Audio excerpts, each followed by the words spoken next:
it's really kind of thinking more of like a bionic extension of the surgeon's capabilities. And you'll get to see that hands-on. So there's three main components here. We have what we call the surgeon console. This one's actually hooked up to what we call the simulator. So there's a computer on the back of it, and this is what's being displayed. We'll get to see this in a little bit.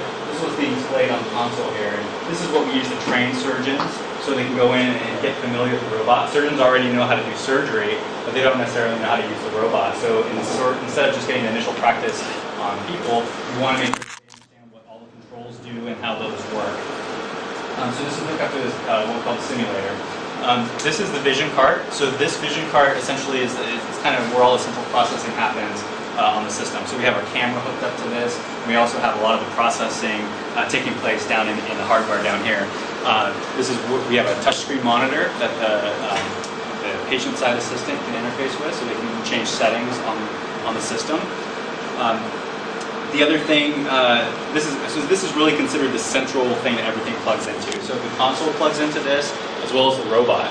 So the robot, you can see right here, it's got 4 arms. One arm is dedicated to the endoscope and the camera, so that's where the vision is being captured from. And we have this third arm, which is kind of back here. This arm will actually go back and forth depending on what side you want to use it. So depending on the surgery setup, the surgeon might want that extra arm on the left side or the right side, depending on what they're trying to do. And that's configurable. We don't have to set it up right now because it's easier to kind of see it with just 2 instruments and play with it. This is a cart that has a lot of different storage capabilities up here. So we see a lot of our customers installing different types of third-party boxes that really interface with our system. So like, for instance, here we have this Sony recorder. So this is a 3D recorder they came out with recently. So we were having a lot of our customers starting to ask for the ability to record their surgeries in 3D. So this is one of the ways to do it. There's only a couple options out there that exist for this. But it's something that Sony already had. They just kind of adapted it a little bit to do. No. This is a professional grade high definition video recorder. So they used to have a 2D version of it. This is just a 3D version of it.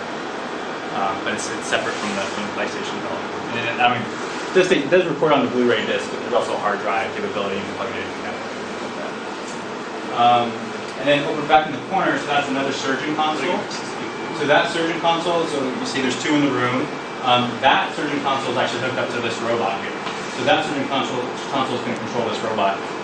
In some situations, especially in teaching institutions when they're trying to teach new surgeons how to do surgery, they'll have what they call a dual console setup. So they'll actually have both of these consoles hooked up to the same robot and the same vision card. So that enables, a surgeon to proctor another surgeon.